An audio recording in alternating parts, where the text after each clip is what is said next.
भाई साहब, आज मैं मीशो के एक ऐसे स्कैम के बारे में आपको बताने वाला हूँ ना कि अगर समय रहते हुए अगर आपने इसके ऊपर एक्शन लिया नहीं ना तो भैया आने वाले कुछ ही दिनों में आपका बिजनेस लॉस में जा सकता है। मैं वो स्कैम के बारे में बात नहीं कर रहा हूँ जो आपको रिटर्न में रॉन्ग प्रोडक्ट मिलते हैं। ये थोड़ा दूसरा स्कैम है, तो वीडियो को पूरी देख लेना कि इसका सॉल्यूशन क्या है, आपको किन चीजों के ऊपर एक्शन लेना पड़ेगा, किस तरह से लेना पड़ेगा, देख लेना भाई। हे गाइस, आप सभी का स्वागत है हमारी एक और नई वीडियो में। आज के इस वीडियो में हम बात करने वाले हैं मीशो के एक नए स्कैम के बारे में। हालांकि ये पुराना है लेकिन बीच बीच में ये स्कैम जो है ना बढ़ने लगता है। मैं ना ही बात कर रहा हूँ रॉन्ग रिटर्न वाले पार्सल की, ये थोड़ा अलग है। अगर आप इस स्कैम के ऊपर एक्शन नहीं लोगे, अगर आप इस स्कैम को अच्छे से देखोगे नहीं, इसके ऊपर स्ट्रिक्टली एक्शन नहीं लोगे तो भैया आपका है ना नुकसान बढ़ता जाएगा। जहां पे आप एक पार्सल के पीछे प्रॉफिट कमा रहे हो ना, वो सारा प्रॉफिट आपका नेगेटिव में जा सकता है, आपका माल भी गायब हो सकता है। अब क्या है, डिटेल में चर्चा करेंगे, इसका सॉल्यूशन क्या है वो भी मैं आपको आज की इस वीडियो में बताने वाला हूं। रिसेंटली हमारे साथ भी ये स्कैम होता है और हमने भी इस स्कैम के ऊपर एक्शन लेना स्टार्ट कर लिया है। तो चलो सबसे पहले देखेंगे हमारे आज के कितने पार्सल है जो हम आज की तारीख में डिस्पैच करने वाले। तो चलो लाइव पैनल पे चल के एक बार काउंट चेक कर लेते हैं। चलो गाइज, हम आगे हमारे मेन अकाउंट के ऑर्डर वाले सेक्शन में। यहाँ पे आप देखोगे तो होल्ड में 29 ऑर्डर्स हमारे अटके हुए जो कि टेक्निकल रीजन से आ जाते हैं। एक दो दिन में ये भी सक्सेसफुली मूव हो जाएंगे पेंडिंग में। पेंडिंग में नए ऑर्डर्स जो आए वो 72 है और रेडी टू शिप में जो डिस्पैचिंग वाला काउंट है 286 ऑर्डर्स हम आज के दिन में डिस्पैच करने वाले हैं। साथ में अगर मैं बात करूं हमारे फ्लिपकार्ट वाले अकाउंट की तो यहाँ पे देखो 27 है ना, ये हमारे नए ऑर्डर्स आ चुके हैं जो कल के दिन में डिस्पैच होने वाले हैं। और जो हमारा आज का डिस्पैचिंग वाला काउंट है वो है 73 डिस्पैच वाला काउंट है जो हमें आज की तारीख में डिस्पैच कर देना है। तो भैया मीशो का मेन अकाउंट, फ्लिपकार्ट का और एक होम एंड किचन पे भी लगभग 50 प्लस हमारे ऑर्डर्स आ चुके हैं। अब एक चीज जो है ना फ्लिपकार्ट में दिक्कत आ रही है वो है ना, फ्लिपकार्ट में ये जो मैंने आपको जो काउंट दिखाया ना 73, इसमें से सारे पार्सल जो है ना वो सक्सेसफुली डिस्पैच नहीं होंगे। क्योंकि आजकल कुछ दिनों से मैं नोटिस कर रहा हूँ कि यहाँ पे 5-6 पार्सल, मतलब ज्यादा नहीं, 5-6 पार्सल, कभी 7 पार्सल जो है ना वो नॉट मैनिफेस्ट बता रहा है। मतलब लॉजिस्टिक वाला जब उस पार्सल को स्कैन करता है ना तो उसे लिखा हुआ आता है नॉट मैनिफेस्ट, तो वो ना कल के दिन के लिए या परसों के दिन में वो शेड्यूल हो जाते हैं। बट वो वाले पार्सल को है ना आपको फाड़ना नहीं है, एज इट इज सेम आपको रखना है। नेक्स्ट डे अगर आपके पैनल पे वो पार्सल फिर भी पेंडिंग में शो हो रहे तो आपको लॉजिस्टिक वालों को नेक्स्ट टाइम, मतलब कल के दिन में आपको उनको स्कैन करने के लिए देना है, वो पार्सल सारे स्कैन हो जाएंगे। तो चलो ये तो बातें हो गई। अब हमारा स्टाफ जो है लगा पड़ा है भाई सारे पार्सल को पैक करने में। जैसे ही लॉजिस्टिक वाले आ जाएंगे हम सारे पार्सल जो है वो डिस्पैच कर देंगे। अभी थोड़ी बातें कर देते हैं कि भैया नया मीशो में कौन सा स्कैम चल रहा है, उसके बारे में मैं आपको बताता हूं कि आप कैसे उस स्कैम से बच सकते हो और क्या है एग्जैक्टली। तो देखो अभी है ना, हालांकि ये इससे पहले भी होता था लेकिन बीच में ना ये बंद हो गया था। ये बेसिकली जो स्कैम होता है ना, ये मीशो की तरफ से नहीं, तो मेन ये जो है ना लॉजिस्टिक, जो मीशो का सपोर्ट है ना 3PL, मतलब आप जो पार्सल पैक करके रेडी करते हो ना तो खुद मीशो इसको डिलीवर करता नहीं है। मीशो क्या करता है, बहुत सारे मैक्सिमम लोकेशन पे ना 3PL का सपोर्ट लेता है। 3PL में कौन से आ गए, तो थर्ड पार्टी कुरियर सर्विस हो गया, ब्लू डार्ट हो गया, एक्सप्रेस भी हो गया, शैडो फैक्स हो गया, डिलीवरी हो गया, इन जैसे कंपनी का सपोर्ट लेता है। तो ये क्या करते हैं, मीशो के बिहाफ में अपने वेयर हाउस पे आते हैं और जो रिक्वेस्ट रहेगी उतने सारे पार्सल पिकअप करके कस्टमर के लोकेशन पे डिलीवर करने का काम इस 3PL का होता है। अब यहाँ पे ना एक मेजर इशू जो है ना वो एक्सप्रेस बी के यहाँ से हमको आ रहा है। देखो अभी हुआ यू है ना 2-3 दिन से कि यहाँ पे हमारे जो रिटर्न आते हैं ना, जो भी जितने भी रिटर्न आते हैं वो सारे रिटर्न आपको लेना मैंडेटरी होता है। मतलब 10 रिटर्न हो, 15 रिटर्न हो, 20 रिटर्न, और वो रिटर्न को ना आपको OTP वेरीफाइड करके लेना पड़ता है। मतलब जब लॉजिस्टिक वाला आपके पास आता है, आपको 15 पार्सल उसने रिटर्न कर दिए तो आपके रजिस्टर मोबाइल नंबर पे ना एक OTP जाता है। एक्सप्रेस बी का रहेगा तो एक्सप्रेस बी का OTP आएगा, डिलीवरी का है तो वो OTP आता है, तो वो OTP आपको उनके साथ शेयर करना पड़ता है। फिर वो डिलीवरी टाइम के ना वहां पे वो OTP उनके सिस्टम में डालते हैं। उससे क्या होता है ना, आपने जितने भी रिटर्न ले लिए ना वो OTP वेरीफाइड होते हैं। और ये चीज अपने रिटर्न वाले पैनल पे जहां पे आप ट्रैक करते हो ना, रिटर्न वाला सेक्शन मैं आपको दिखा देता हूं।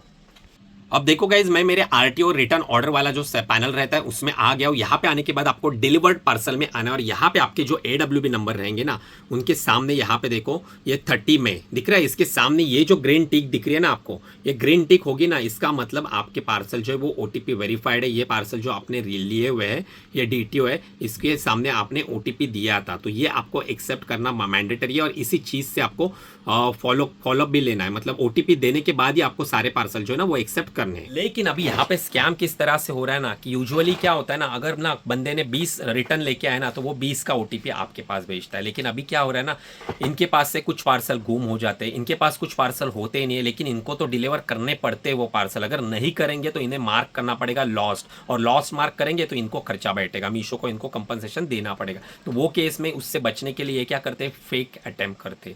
तो वो आपके पास आएंगे, अगर आपके ना 15 रिटर्न उन्होंने लाए ना तो आपको ओटीपी भेजेंगे 18 पार्सल का, मतलब 3 पार्सल जो है ना वो फेक रहेंगे, उसमें वो आपको डिलीवर होंगे नहीं, लेकिन ओटीपी फाइल में वो इंक्लूड रहेंगे। वहां पे रीजन कुछ भी डाला रहेगा, सेलर रिफ्यूज डाला रहेगा, कुछ भी रीजन हो सकता है। तो अगर वो ओटीपी आप शेयर करते हो ना तो मीशो को क्या लगेगा कि भैया आप ले नहीं रहे हो पार्सल, मतलब वो पार्सल लेके तो आ गए थे आपके यहाँ पे 18 पार्सल उन्होंने लाए थे, लेकिन 18 में से सिर्फ आपको 15 पार्सल ही आपने ले लिए, 3 पार्सल आपने रिजेक्ट कर दिए। इसके वजह से वो सारे ना 3 अटेम्प्ट में वो डायरेक्ट फेक अटेम्प्ट हो जाएगा, और 3 अटेम्प्ट में आपका पार्सल जो है वो डिस्पोज हो जाएगा। रिटर्न में ही उसका कॉलम भी है, टैब भी है डिस्पोज का। एक बार आपका डिस्पोज हो गया फिर आप कुछ नहीं कर सकते। तो अगर कोई लॉजिस्टिक पार्टनर आपके साथ ऐसे फ्रॉड करता है, जितने पार्सल लाता है उतना ही ओटीपी नहीं भेजता, उससे ज्यादा का ओटीपी लेता है, तो आपको उसके अगेंस्ट कंप्लेंट करनी पड़ेगी। I want to complaint in 3PL में जाके आप ये सारी चीजें वो आप मीशो को बता देना, या आपका अगर मीशो का कोई मैनेजर है तो उसके साथ ये सारी चीजें आप डिस्कस कर लेना। तो वो उनकी टीम जो है ना वो उनके हब में कॉल करेगी, वेरिफिकेशन करेगी कि एग्जैक्टली क्या हो रहा है, क्या एक्चुअल में उनके पास पार्सल है या नहीं है, ये फेक अटेम्प्ट क्यों कर रहे हैं। अगर आप ये एक्शन नहीं लोगे तो वो 3 बार आपके पास से ना ऐसे फेक अटेम्प्ट करेंगे और फिर सीधा आपका पार्सल डिस्पोज में जाएगा, ना ही उसका कंपनसेशन मिलेगा, ना ही वो लॉस्ट मार्क होगा। तो आपको ये चीजें ट्रैक करनी पड़ेगी एवरी डे, आपको देखना पड़ेगा। जब भी ओटीपी देते हो तो पार्सल का काउंट चेक करके आपको ओटीपी देना है। चलो भाई साहब, यहाँ पे आप देखोगे तो डिलीवरी वाले आ गए और अपने फ्लिपकार्ट के पार्सल एक एक करके सारे पार्सल यहाँ पे स्कैन हो रहे हैं। फ्लिपकार्ट होने के बाद मीशो के भी सारे पार्सल अपने स्कैन हो जाएंगे भाई। अब क्या है ना, फ्लिपकार्ट का काउंट डे बाय डे बढ़ रहा है ना, इसीलिए देखो भाई बहुत पार्सल होते हैं फ्लिपकार्ट के।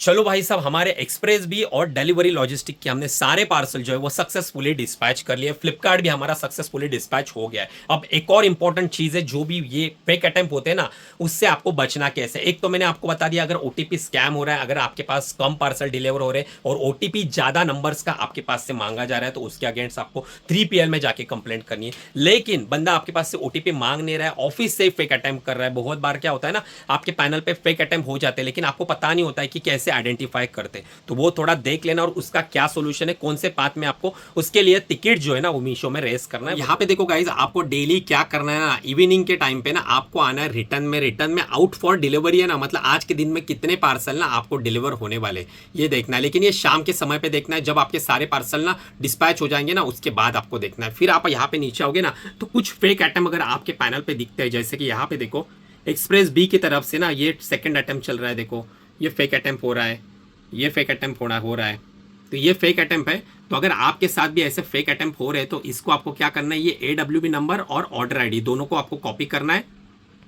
फिर आपको सपोर्ट में आना है, सपोर्ट में आने के बाद हेल्प में आना है और थोड़ा नीचे स्क्रॉल डाउन करोगे, रिटर्न RTO एक्सचेंज में आओगे, स्क्रॉल डाउन करोगे तो ये वाला पाथ जो है ना, return RTO delivery issue false attempt by logistic partner, इसमें सिंपली क्लिक करके आपको रेस टिकट के ऊपर क्लिक करना है और ऑर्डर आईडी और AWB नंबर डाल के लॉजिस्टिक कंपनी का नाम डाल के टिकट रेस कर देना है। इससे ये होगा कि मीशो को इन्फॉर्म हो जाएगा कि ये पार्सल जो पर्टिकुलर AWB नंबर का है ये आपके पास आ नहीं रहा है और लॉजिस्टिक की तरफ से फॉल्स अटेम्प्ट हो रहा है। तो वो ना इसे वेरीफाई करेंगे, लेकिन वो टिकट को है ना आपको ट्रैक भी करना पड़ेगा। बहुत बार मीशो में क्या होता है ना, टिकट्स जो है ना ऑटो रिजॉल्व हो जाते हैं, ऑटो क्लोज हो जाते हैं। तो अगर ऐसा आपका रिजोल्यूशन अगर आपको प्रोवाइड नहीं किया जाता है, ऑटो क्लोज हो जाते हैं और पार्सल फिर भी आपको नहीं मिलता है 48 आवर्स के अंदर, तो फिर से उसे रीओपन करिए या फिर अदर्स में जाके नया एक टिकट रेस कर दीजिए। चलो भाई साहब, आज का व्लॉग जो है वो अपन यहीं तक रखते हैं। अभी लगभग रात के 10 बज चुके हैं और यहाँ पे मेरे बहुत सारे रिटर्न क्लेम है, अभी इनको प्रोसेस करूंगा और फिर जाऊंगा भाई साहब घर पे। तो चलो मैं मिलता हूँ आपसे हमारे नेक्स्ट वाले व्लॉग में। अगर आप चैनल पे नए हो तो चैनल को सब्सक्राइब कर देना, वीडियो को लाइक जरूर कर देना। मैं मिलता हूँ आपसे नेक्स्ट व्लॉग में, तब तक के लिए गुड बाय गाइज।